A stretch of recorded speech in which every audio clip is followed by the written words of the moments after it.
Hi, everybody. Welcome to Think for Yourself. The world is on tilt, and so are we, with Avalon and Kendra. I'm Kendra. And I'm Avalon. Good morning. As far as we know, this is who we are Today. So we previously did a welcome video, and in that video, we talked about all the different subject matters that we were going to talk about and address, give our opinions. Disclaimer, we are not experts on anything. We are just two strong, independent women. We talked about that. That's not entirely true, though. You've got a background in... Yes, but we're not experts. Well, okay. No, because you can't say that. That discredits us. Okay, cut. I'd say that. That discredits us. Okay, let's start again. Okay, starting again. Welcome, everybody. How are you? Welcome. Cut. So I think we should hike and do this. No. This was your idea. This was mine. To sit in the backyard. Yes. Be great if we could do it in the backyard. Okay. Okay. Action. Hi, everybody, and welcome to Think for Yourself. The world is on tilt, and so are we, with Kendra and Avalon. I am Kendra. And I'm Avalon. Welcome to our little podcast. Previously, we did a welcome video introducing ourselves and discussing why we wanted to do this podcast, to discuss various issues in the world that affect everybody, including us, and our opinions, what we feel about certain things happening in the world, different subject matters, things that maybe can help you as a viewer, asking for participation. Everybody is welcome to participate kindly. And so here we are with our first episode. If you saw our welcome video, I hope that engaged you enough to watch this first episode that we are making for you and for ourselves, actually, because, again, part of the reason why we're doing this is to vent and verbalize and brainstorm the subjects that are either trending or are making an impact in the world or are affecting us personally. And I guarantee that a lot of these subjects are affecting you personally as well. So our first episode is about spirituality. And yes, that's a very trendy word these days.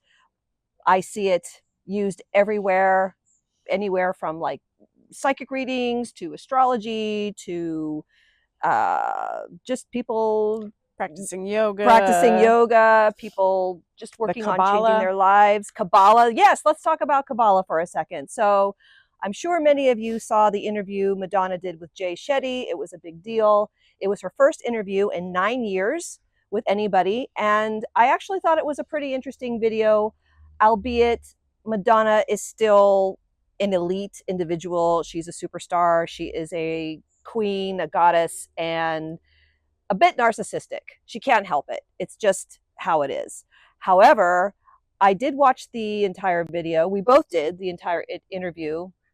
And we have some opinions on that and some takeaways coming from people who are a little bit more not so elite. We're not rock stars, but the common person. The common person. But I will say Avalon, for one, has always had a very strong spiritual practice. And me, meh. You've been living a spiritual life. We all have different spiritual paths. Doing the best we can, right? Doing the best I can. So that being said, I will say, I'm looking at my notes here because I will say that, of course, especially now, since the pandemic, so many more people are looking for a sense of spirituality and spiritual practice just to survive in everyday life. You even have apps for it. You have apps that can give you vision, help you make vision boards. You have the Calms app. You have white noise apps, just to help center and ground people, because everyone's nervous systems are so whacked right now over these past 5 years. And we're kind of still in that moment. We're still in that space. It's just been very difficult to navigate that. And the world is going through incredible transformation, both on the planet and our consciousness. I mean, we're moving think we talked about this before, but we're supposed to be moving into the age of Aquarius. This was supposed to be this magical shift into enlightenment, and I think we're all finding that it has been incredibly challenging and incredibly intense, and all of the world events that have been happening on the planet. I think we're all even just in fear for our survival on a daily basis. So Totally. this is just a very, Kendra and I have been going on these hikes and having these, intense conversations about what's occurring, day by day. And, we just realized that how valuable it would be to have a roundtable discussion. We all need to be talking. Everyone's looking at their phones all day long, and technology is wonderful. It's bringing powerful things into our lives and it's a helpful tool, but we really need to be having a worldwide discussion all together. The world leaders are making the bigger decisions, and it doesn't have to be this way. It's we need to be contemplating on a deeper level what choices we want to be making here on this planet, and talking to each other about that instead of getting on social Right. media and judging each other and creating drama about every single thing that happens and being pit against each other. We need to start working together, and understanding the larger issues together. People are always going to have different opinions about what's true for each one of us. But we need to have deeper discussions. Charlie Kirk occurred recently. His murder occurred recently, and just to see the hatred that people shared towards him. And yes, he said some very painful things in moments in debate, and he also shared some wise things. So again, with every situation, every war, every situation that we're presented with, we need to be having deeper discussions instead of just, inciting more hatred in situations. We need to be coming to conclusions together, because usually the truth sits somewhere in the middle. And, the truth is always something that's just from a higher perspective of where we need to take heartfelt action. And this has not been the agenda by our government or our politicians. But also, we're not learning from any of these lessons that are being thrust our way. We're just not. I mean, that song that was written, years ago, war, what is it good for? Absolutely nothing. I mean, we're still in that same place. And that song was written, years ago, years and years and years ago. I want to say during the Vietnam War. I can't think of the group right now, but yeah, I mean, the other part of it is that we were discussing amongst ourselves when we were getting ready to present this episode and making bullet points and notes for ourselves. And one of the things that Avalon brought up, which is of course very, very true, is spirituality is something that's been around for thousands and thousands of years. And yeah, we feel that people are in a way crying out for some sort of genuine spiritual practice. We also talked about people going through the motions, doing yoga, doing Tai Chi. That's all a very physical way, a physical spiritual practice, and that's great. Other people try and meditate. I guess the new trendy thing too is TM. More people are doing transcendental meditation, which is great. Anything they can do to help stimulate that within themselves, that spiritual, chip, I'll say. But it actually, I'm not very disciplined in that, I have to say. I do what I can, but it does take discipline, and it takes courage, as Avalon was saying, to change your ways of living and to change your ways of being and your habits. And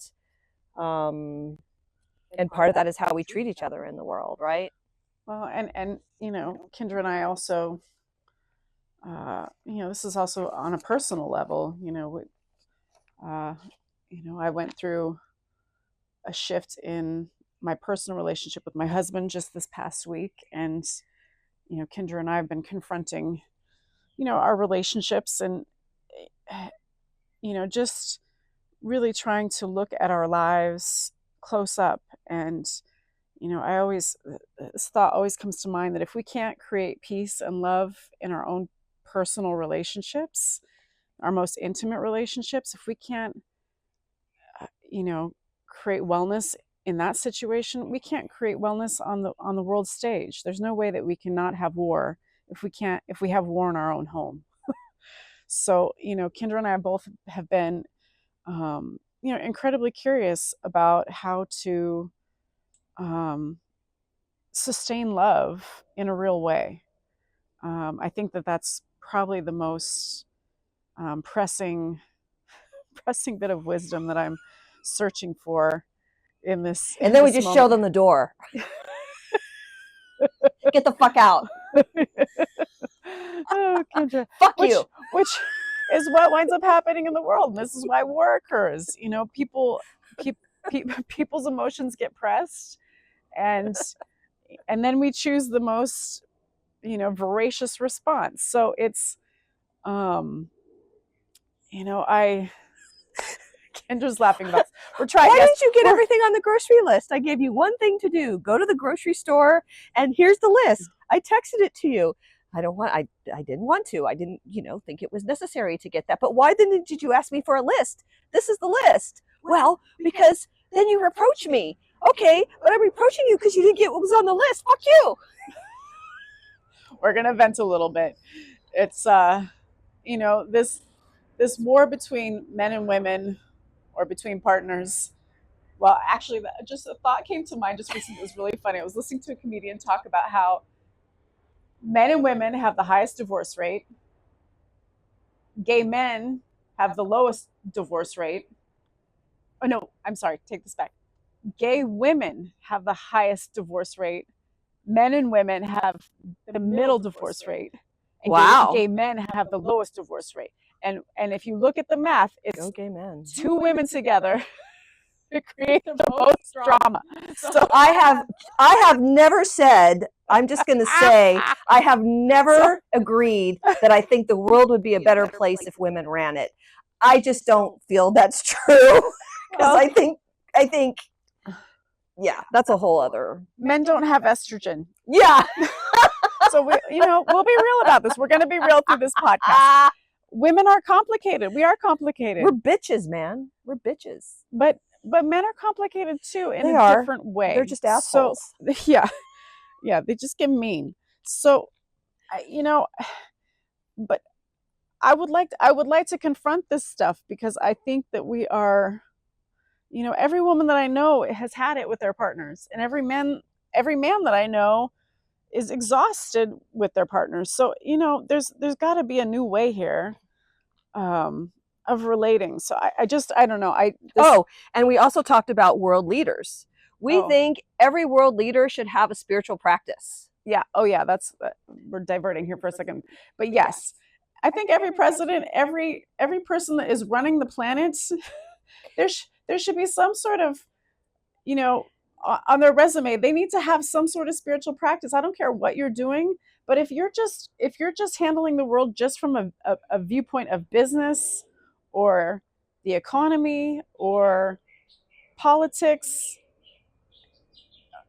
But even in our relationships, I think maybe we'd communicate better with each other if we each had a spiritual practice. When my husband and I first met, he was a practicing Buddhist, and that immediately just caused me to fall in love with him. He told me a story about the Buddha that on our first little romantic moment outside of a nightclub, and he was a dancer, which I've been a dancer my whole life, so I was smitten. I was straight out the gate, I was smitten.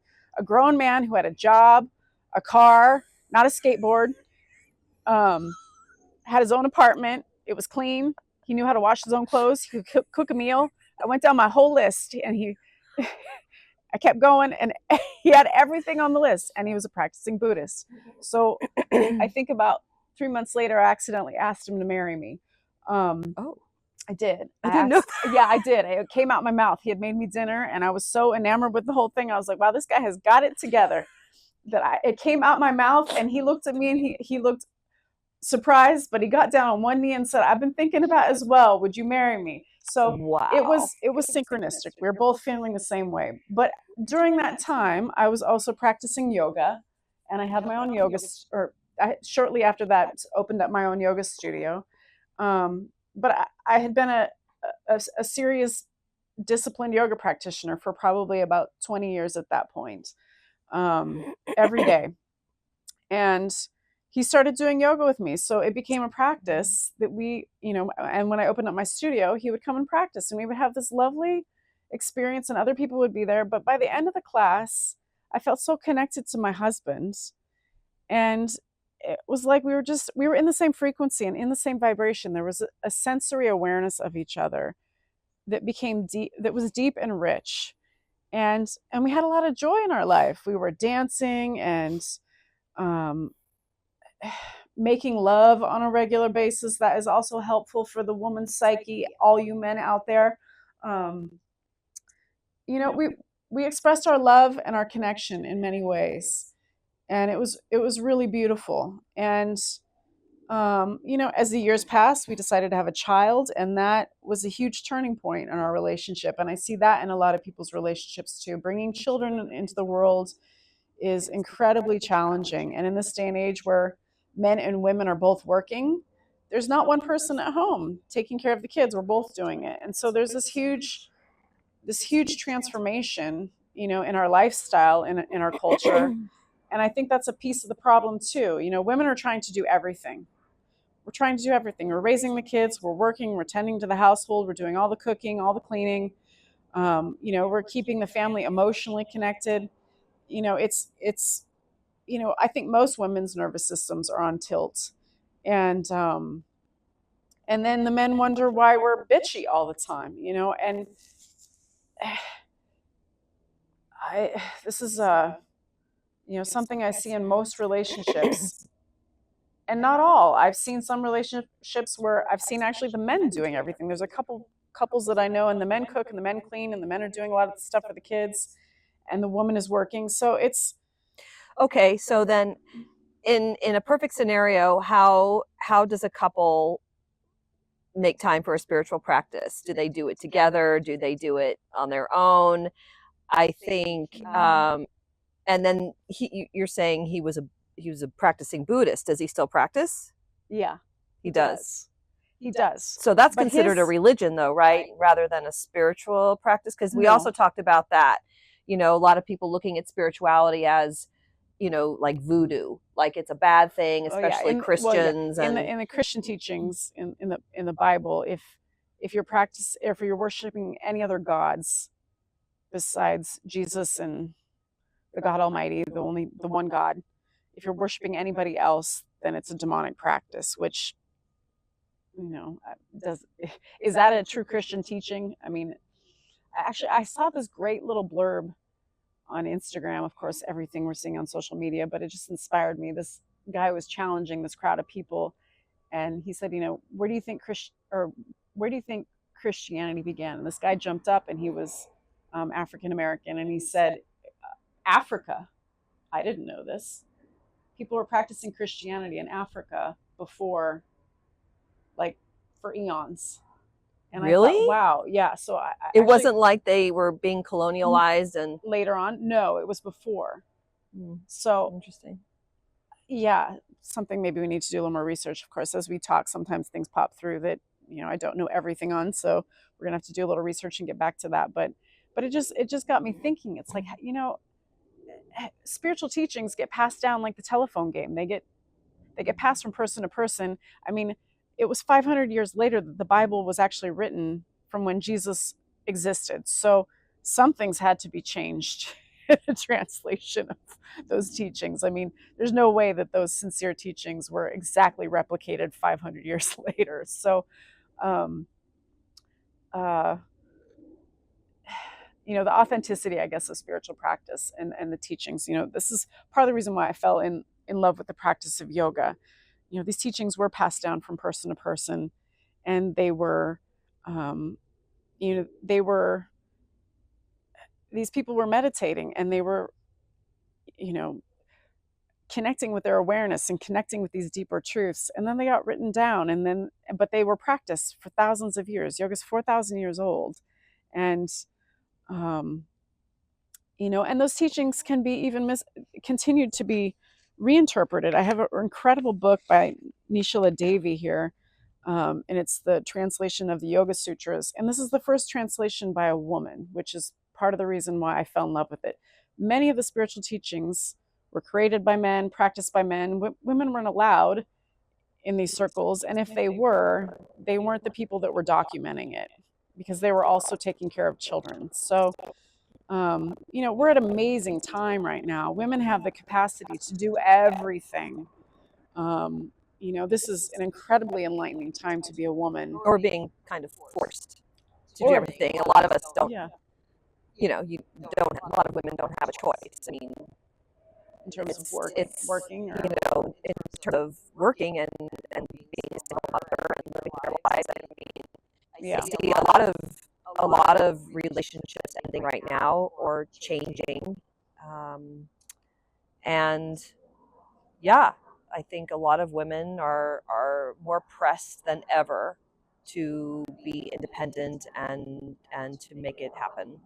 I think it all falls on them. Well, yeah, I think we're at an awakening point. It feels like men seem to be, at their limit for engaging with women who are on tilt, basically. Yeah. I mean, the women are, that's the truth. The women are on tilt. And we're not discounting wonderful men's emotions. Yes, no. We are not discounting yes, and we men's love emotions. Men are fucking, we love men. Yeah, yes. Men are fucking wonderful. This is not this is not about bashing the so, male ego. So any men out there watching this, dude, we're not beating you guys down. We're just not at all. We do love you.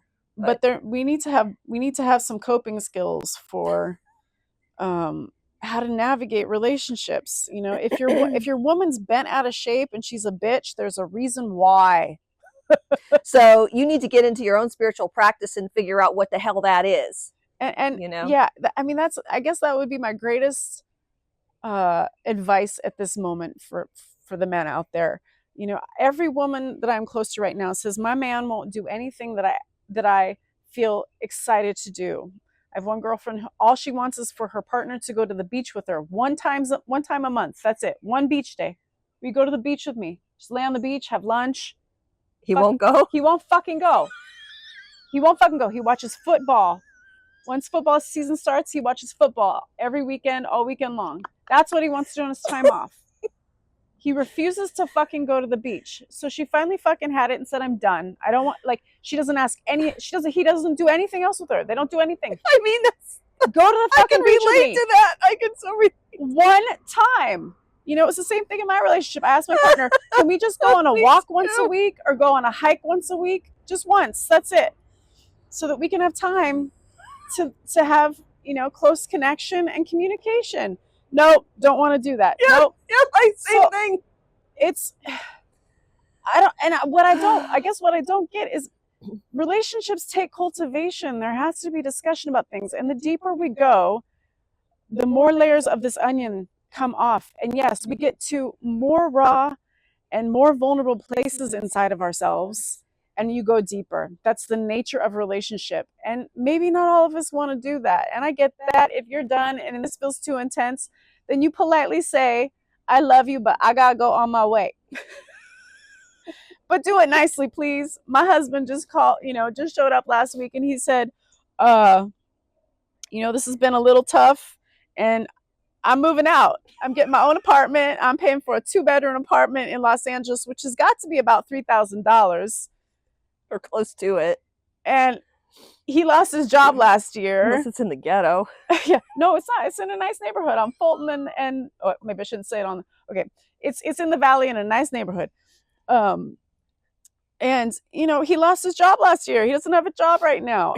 I don't know what's going on, but Tilt. They're on tilt. Yeah, I mean, maybe that's the truth.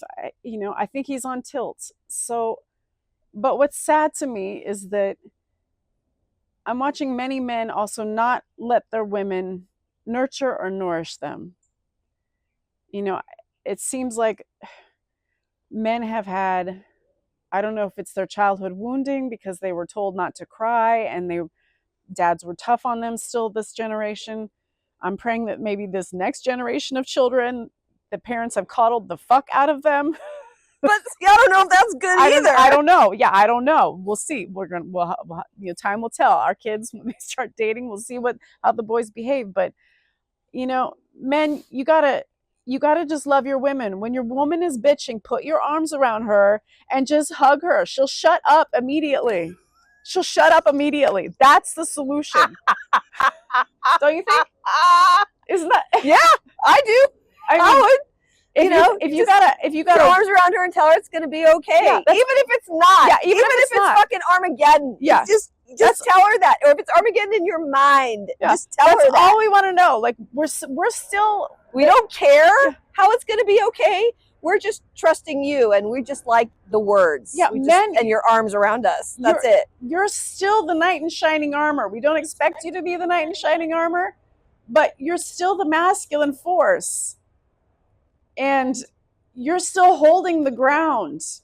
Women are, we're this creative, wild force.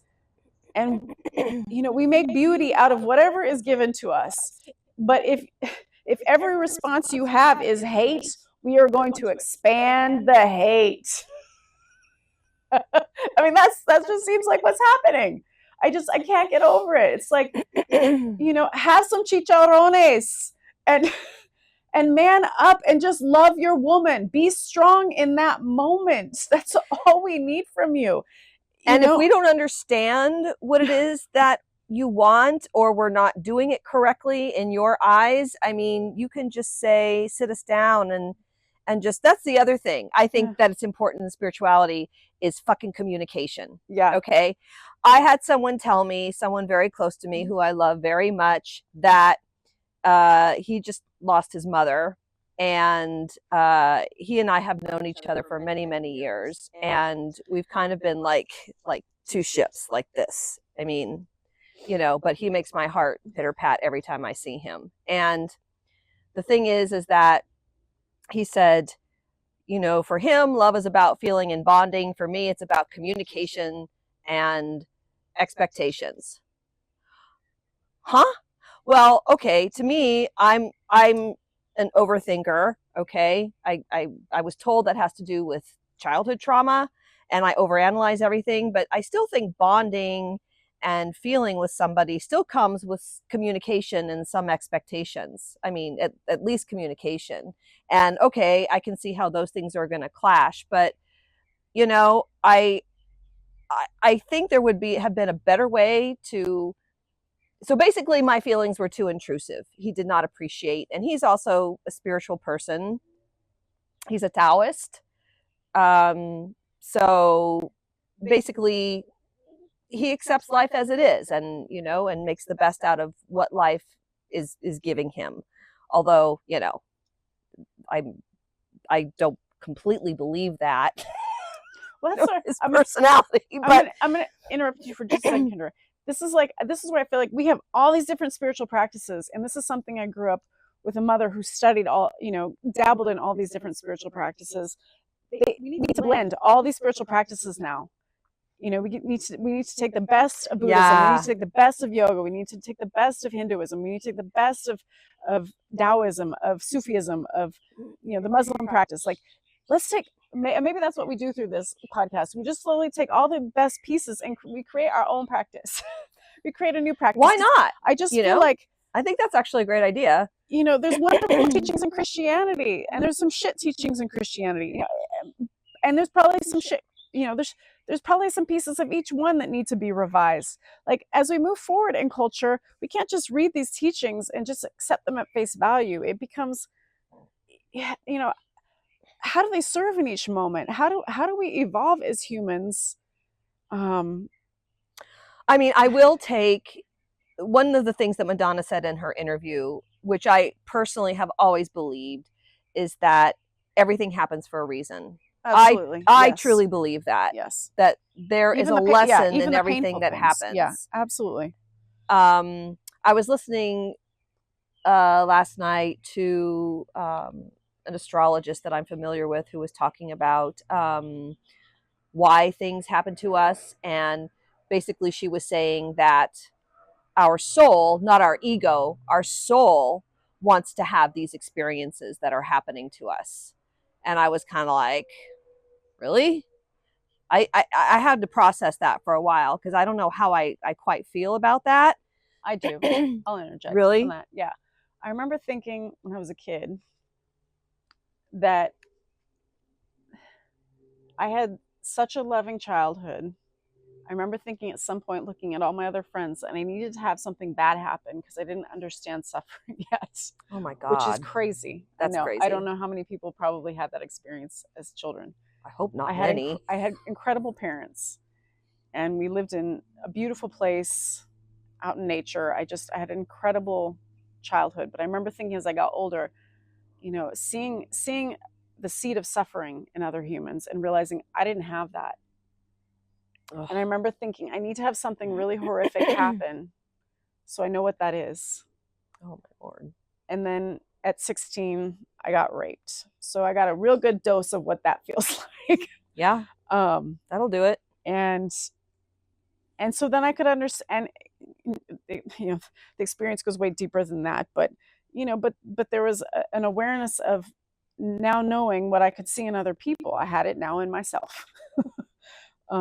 Yeah. So, and stuff, a bit of suffering is necessary because it does allow us to see, well, okay, a bit of suffering, but then you see what's going on in the Middle East. Yeah, no, I'm sorry. Yeah, no, we don't need to. Yeah, and my social media feed now, it's being filled with starving children and babies dying, and I just I can't. No, I can't handle it. You can just. No, that's not just a bit of suffering. Like shock exposure, and you genocide. That's genocide. It's just it's genocide. Most horrific thing. Yeah, no, but again, there is a lesson in that, and of course, you do see some world leaders that are extremely moved and are just sob at what they're seeing happening on both sides, and it moves me. Mandy Patinkin, who's a very well-known actor, who I love, Mandy Patinkin, a Jewish man. He has been going on social media just crying, screaming, begging for a ceasefire, begging for this to stop. People, it's just so heart-wrenching. Yeah. And I mean, there's obviously a huge lesson there. I mean, the Middle East, has been in conflict forever. Well, there's a lot of ego involved in all of that. And I don't understand why people can't just let people live in peace. But, I don't get it. But that's all ego driven, ego fueled. And well, it's based on religious teachings. And it's based on religious teachings. Not spiritual teachings, spiritual teachings, but religious teachings. Yes. Yeah. Good point. Right. But again, those lessons and that level of suffering is. This is where the religious teachings need to fucking be rewritten. I mean, I had a great childhood too, but I did have something really bad happen to me at 6 years old. Yeah, I almost died from a tonsillectomy, routine tonsillectomy. I bled out, and I never saw a white light or anything like that, but there was extreme, just nothing, a bunch of nothing, darkness, nothing, and I was lucky to make it through. And that event has affected my health and has affected my entire life. And you can remember things like that kind of trauma like it was yesterday. But there was a reason. I don't know the reason, what the lesson was, why that happened to me at such a young age, but I'm still trying to figure that out because I've had more and more lessons of that sort with my health over the years. And I've always come back. I've always been about, I'm going to defy what I'm being told by Western medicine. Yeah, I mean, does it feel like that's, I mean, maybe I don't know if that's my lesson, but yeah, questioning the practices of Western medicine. Yeah. I mean, I've always questioned the practices of Western medicine. I feel that Western medicine is great in an acute situation. I do not particularly feel it's great in a preventative situation. That's just me, and my experiences. But spiritually, obviously I was meant to be here, and I'm still here. And I think that's kind of a miracle in and of itself, honestly, that I am still here. So another reason maybe why we're doing this podcast, to. Yeah, Madonna says something great in her interview. And I thought, when I taught yoga for all those years and doing healing work, the thing that gives me the greatest joy is just sharing light with people, sharing love with people, holding space for people for their healing. And, she said, why are we here on this planet? And she said, the only reason I'm here is to share light through everything I do, through my art, to share the light. But share the light, not own the light. Oh yeah, that's a great point too. Yeah.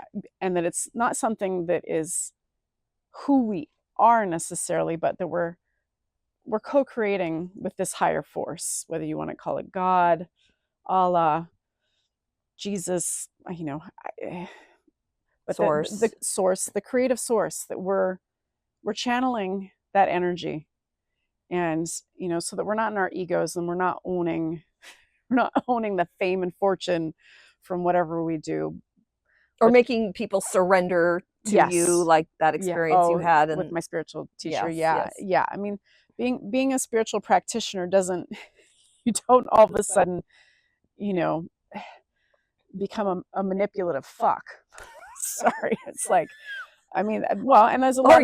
Or a cult, like in a cult, like Bikram, Bikram, like Bikram, and all the horrible things that he did to women. I mean, it's scary. Well, and that's part of the practice. When you do these teachings and you practice these teachings, your energy becomes more powerful, and so you can have the capacity to use that power in not a positive way. So, it's I mean, again, we're here. So say again about the light. About we're just here to share our light with each other. If that can be the goal, but and for me, this is kind of where the question arises lately. We're sharing our light with each other, and when you're in intimate relationship or in relationship with your family, I feel like these are some of the Christian values that need to be rewritten. And I've contemplated all of this a lot lately. I don't have all the answers yet, but it feels like this is kind of, in the collective consciousness right now. It seems like what seems to be happening in the astrology right now. There was just like this aspect. I don't even know. I forget what the aspects were. I'm not an astrologer, but this past week, a lot of people's relationships broke up. It was like the karma was just exploding, and and you were either ending it or resolving it, and there was not much in between. So it just, if your partner's not the person that's going to be able to give you the very thing that your heart, that is your deepest heart's desire in your healing or in your transformation, then you got to go get that thing from someone else. Regardless of what that is. We're living in unconventional times. Yes, I think that's part of the teaching right now, is that, we gotta open up and realize that spirituality, like the very thing that we need, is right in front of us, but it might not be the partner that's sitting right in front of us. But it's also about, and this is hard for me. This is one of the, I don't know about you. You're more grounded than I am. I don't know about that. You are. But for me, sometimes not. Well, overall you are. You're a bit more spazzy sometimes, but no, maybe we're both equal in spazziness in different ways. But different ways. But for me, I mean, honestly, with what she's going through right now with her relationship, if that were me, I would just want to jump off a cliff. Oh, I did. No, the first day I cried for the entire way from my house to school, I just sobbed and But sobbed. that's just one day. I would be like that for like, even yesterday, I have a Chinese and Oriental medicine doctor that I go see. And because I've been so bent out of shape at being shut out of this friend's process with his mom, because I was with him, I was his rock until the very end, till she passed. And then I was the closest to him, and then I became the furthest away from him in a day. And I was so bent out of shape about that and didn't know how to process it. And one thing he said to me, he said, I cannot fill the emptiness that is in your heart, just like you cannot fill the void that I'm feeling and the sorrow that I'm going through. And I was like, oh, he's right, motherfucker. He's right. Fuck that. So for me, the hardest thing has been, and I think this speaks, everybody has to be able to do this on some level or another. I think actually that's why some people are medicated, with serotonin uptakes. And oh yeah, that's because, a whole other discussion. Well, our whole okay. culture is medicated. Okay, Everyone is medicated. But there's something that happens that either triggers or there's trauma. But at the end of the day, you still have to sit with that by yourself. You still have to fill all of that within yourself and be able to be with yourself and love yourself. Yeah. You have to be able to fill, I have to be able to fill whatever hurt, whatever emptiness issues I am feeling, abandonment issues from my childhood, young adulthood, whatever that is, I have to be able to fill those myself. And so I've been using Reiki, I've been meditating, I've been doing yoga, I have been praying a lot of prayer to be able to do that for myself. I've been withdrawing to a degree. It's really hard. It's really super hard. And that's, another why people have addictions. They drink. Everyone's just trying to escape that in a lot of ways when life gets heavy. But you just can't, because it'll just follow you. And that has been a huge lesson for me. Oh, look, we have a big, huge birdie. Let's see if he comes over here. Hi, birdie. So that for me has been a big part of spirituality, trying to be with myself. I think he's right. I think you're right. And I think there's also another truth. I feel like men still feel like they're so angry at the feminine. I feel like men have a lot of rage at the feminine. I'm trying to understand why that is. Because when women are feeling their sadness, their pain, their suffering, why can't men just nurture in that moment?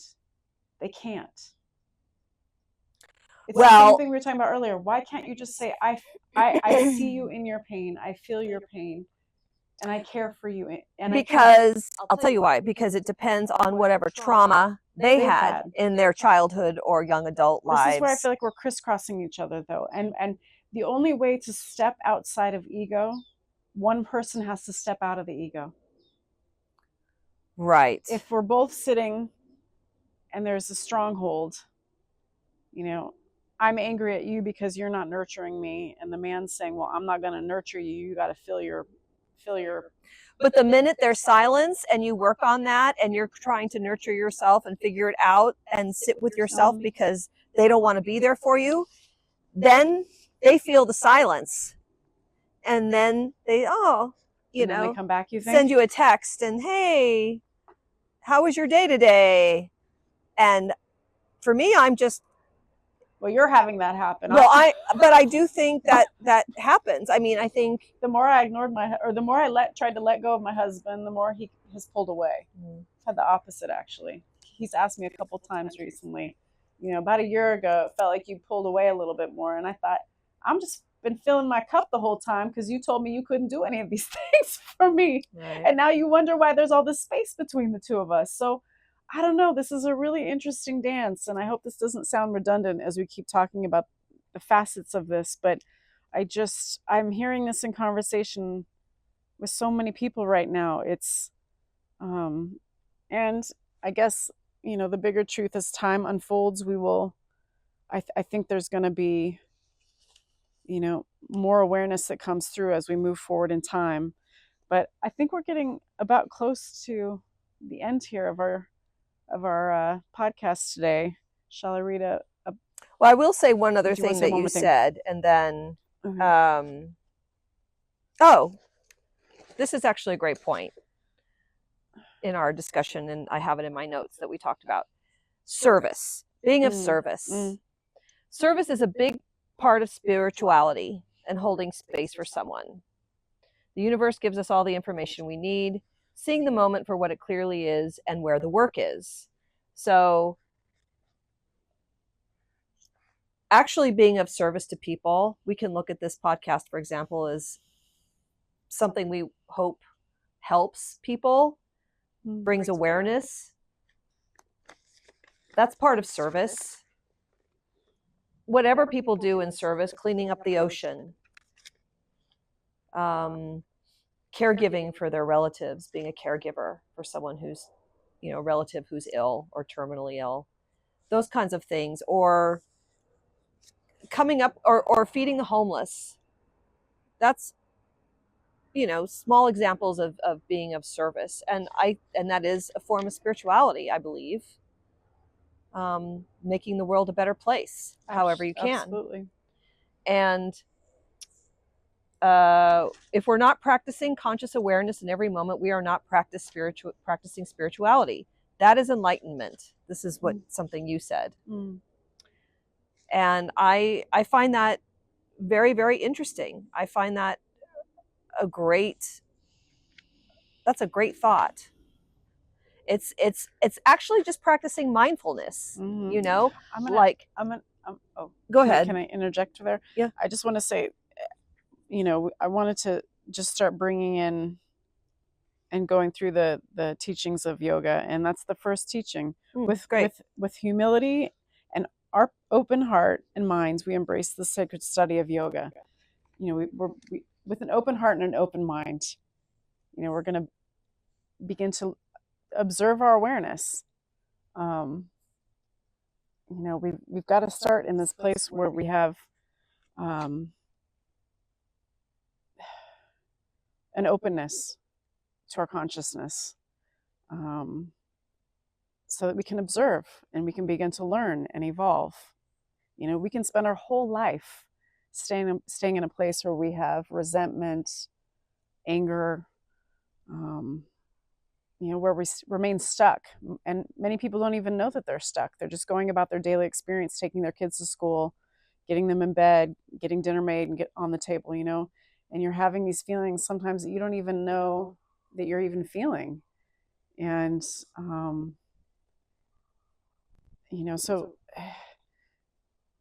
and this is where we hope this podcast continues to go, that we start to look at all these deeper teachings so that we can, begin to gain conscious awareness of ourselves, because that's the place where we have to start.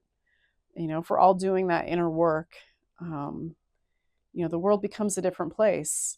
And hopefully, as we're doing that work, we're also supporting each other, that we're, just like Kendra's saying, that we're being of service to each other as we're going through this. What creates the suffering is the separation from ourselves, the separation from each other. That's where everything is very scary in the world right now. We're the level of hatred and pitting people against each other on social media. It's really terrifying. So that said, we have decided at the end of each podcast that Avalon, because she has all the fucking spirituality books, she's going to be reading. Sorry. She's going to be reading something, either a proverb or an affirmation about spirituality, something that resonates with her at the end of each podcast. And we just thought that would be a really nice way to end each episode. This is really beautiful. I'm just going to flip open to a page. It seems kind of like pulling a card out of a tarot deck. This feels incredibly perfect. The heart is right. The heart is right to cry. even when the smallest drop of light of love is taken away. Perhaps you might kick, moan, scream in a dignified silence, but you are so right to do so in any fashion until God returns to you. Oh, that's so beautiful. Yes. That was Hafiz. So beautiful. Beautiful. Well, I think that's it for this episode. Thank you so much for joining us. Again, this is Think for Yourself. The world is on tilt, and so are we, with Kendra and Avalon. We hope you enjoyed today's episode, and we will see you again soon. And please share any comments. Yes. Again, Please share any this is a comments. roundtable discussion. Right. Thank you so much. Until then, thank you very much, and peace out. So much love to you.